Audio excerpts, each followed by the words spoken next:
Hi guys, நான் உங்க சாண்டி. நம்ம ஜிபி பெட் க்ரூமிங்க்கு ஒரு கால் ஒன்று வந்துருச்சு. எங்க பெட் ஒன்று வந்து க்ரூமிங் பண்ணி ரொம்ப நாள் ஆச்சு, நீங்க வந்து பிக்கப் பண்ணி க்ரூமிங் பண்ணி தர முடியுமான்னு சொல்லி கேட்டிருந்தாங்க. சரின்னு சொல்லி நானும் வந்து எடுத்துட்டு வந்துட்டேன். வரும்போதே ரொம்ப மோசமா தான் வந்தான் நிலைமை. இப்போ வந்து க்ரூமிங் பண்ண இவனோட ஸ்கின் எல்லாம் பாருங்களேன். இப்போ ஸ்கின்ல ஃபுல்லாவே டிக் அடிச்சிருக்கு. இவ்வளோ டிக் அடிச்சிருக்கு. இது ஃபுல்லாவே டிக் இருக்கு. ஒரு டாக்னு வந்து பாத்தீங்கன்னா நம்ம கூட 12 இயர்ஸ் ஜேர்னி பண்ண போகுது. நம்ம வீட்டுல எப்படி குழந்தையும் அதே மாதிரி தான் நம்ம பெட்டையும் பார்க்கணும். முடிஞ்ச வரைக்கும் உங்க டாகுக்கு டிக் ஏதாவது வந்திருக்கு, இல்ல நாட் இருக்கு, இல்ல ஏர்ல பிரீடு நீங்க வச்சிருக்கீங்கன்னா மறக்காம கோம் பண்ணுங்க. அப்படி இல்லையா உங்களால முடியல, நீங்க பொள்ளாச்சிக்குள்ள இருக்கீங்கன்னா நம்ம ஜிபி பெட் க்ரூமிங்க கான்டாக்ட் பண்ணுங்க.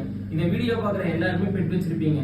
மேக்ஸிமம் பெட் வச்சிருக்கும் போது அவங்களுக்கு கோம் பண்றது கம்பல்சரி வேணும். உங்களால கோம் பண்ண முடியலனாலும் உங்க வீட்டு பக்கத்துல இருக்க க்ரூமிங் சென்டர் மறக்காம இது பண்ணி அவங்கள கான்டாக்ட் பண்ணி மறக்காம க்ரூமிங் பண்ணிக்கோங்க. இவனோட நிலைமை பாருங்க, ரொம்ப பாவமா இருக்கு. இந்த நம்ம ஃபுல் ஜீரோ பண்ணாலும் இந்த புண்ணெல்லாம் அவனுக்குலாம் ரொம்ப இதாக தான் இருக்கும். இதெல்லாம் நம்ம ரெடி பண்ணி தான் நம்ம கஸ்டமர்கிட்ட கொடுக்க போறோம். உங்களுக்கு ஏதாவது சர்வீஸ் வேணும்னாலும், உங்க பெட்டுக்கு சர்வீஸ் வேணும்னாலும் மறக்காம நம்ம ஜிபி பெட் க்ரூமியை கான்டாக்ட் பண்ணுங்க. Thank you guys.